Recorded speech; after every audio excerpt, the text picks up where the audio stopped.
اسلام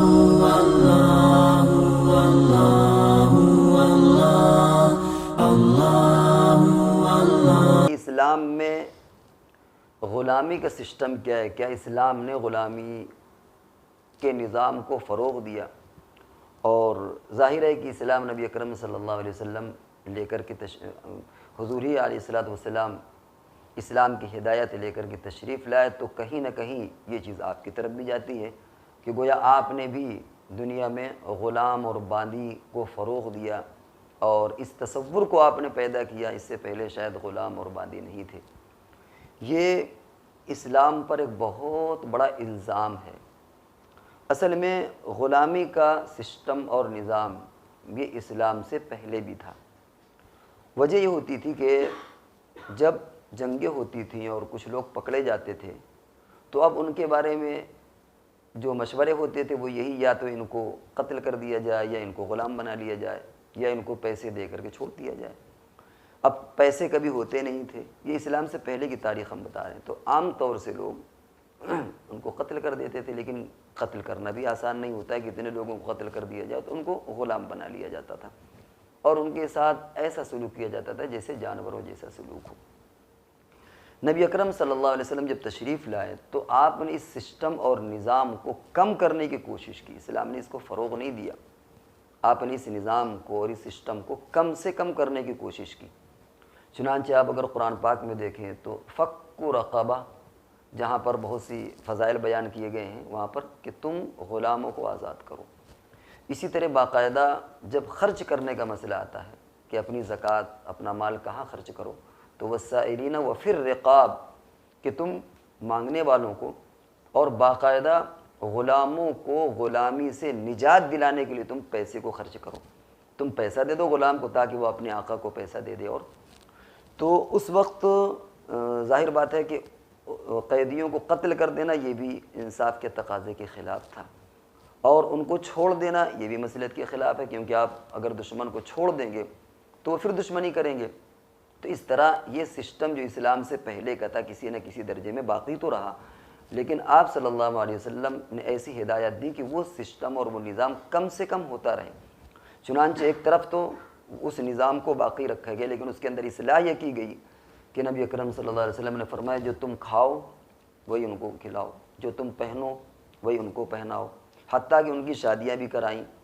اور بھی مزید تفصیل ہے، اس تفصیل میں نہ جاتے ہوئے آپ نے اتنے بہانے کہہ لیجئے غلام کو آزاد کرنے کے، اور اتنے طریقے بتائے اور اتنے فضائل بیان کیے کہ اسلامی تاریخ گواہ ہے کہ کچھ سالوں کے اندر شاید نصف صدی یا ایک صدی بھی نہیں گزری تھی کہ اسلام کے اندر سے غلامی کا تصور ختم ہو گیا۔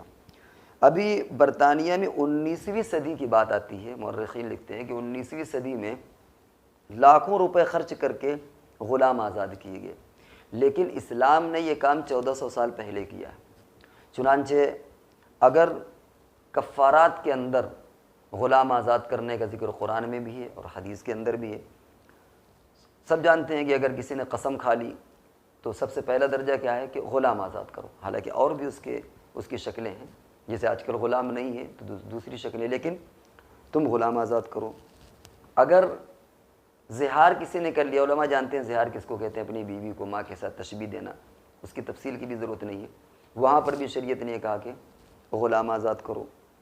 اگر قتل ہو گیا ہو دھوکے سے اور اسلامی حکومت کا نظام ہو تو یہاں پر یہ بات آئی کہ غلام آزاد کرو۔ رمضان کا روزہ اگر کسی نے توڑ دیا ہو تو وہاں پر بھی بعض شکلوں میں غلام کے آزاد کرنے کا ذکر ہے۔ یا اسی طریقے سے اگر کسی نے سخت پٹائی کر دی غلام کی، تب بھی حضور علیہ الصلوۃ والسلام نے کہا کہ اب اس کا بدلہ یہ کہ اس کو تم آزاد کر دو۔ تو اتنے آپ نے طریقے بیان کیے، اتنے فضائل بیان کیے غلام کی آزادی کے، اور اتنی شکلیں پیدا کر دیں کہ کچھ ہی دن کے اندر گویا پوری دنیا کے اندر سے غلام اور باندی کا رواج ختم ہو گیا۔ تو اسلام نے غلام اور باندیوں کو فروغ نہیں دیا، بلکہ اسلام نے غلام اور باندیوں کو ختم کیا ہے، اس رواج کو ختم کیا ہے۔ اگر کوئی اس پر ریسرچ کرنا چاہے اور تحقیق کرنا چاہے تو کر سکتا ہے وہ۔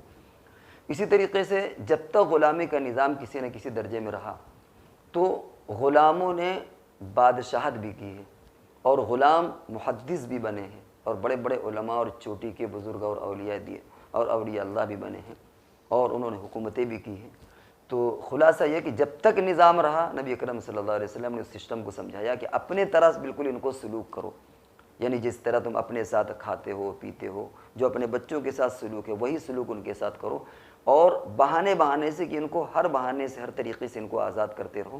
چنانچہ میرا خیال ہے 50 سال یا 100 سال کا عرصہ ہوا، یعنی اسلام کے گزرے ہوئے ہوں گے کہ دنیا کے اندر سے، خاص طور سے اسلامک کنٹریز کے اندر سے اور مسلمانوں کے اندر سے اس غلامی کا تصور ختم ہو گیا۔ یہ الزام دیا جاتا ہے کہ اسلام نے غلامی کو فروغ دیا، غلامی کا نظام اسلام سے پہلے تھا۔ اسلام کا کارنامہ یہ ہے کہ اس نے سسٹم اور اس نظام کو اس نے ختم کرنے میں سب سے پہلے پہل کی اور اس کا یعنی کامیاب تجربہ بھی کرایا اور دنیا کے اندر سے اس سسٹم اور نظام کو ختم کیا۔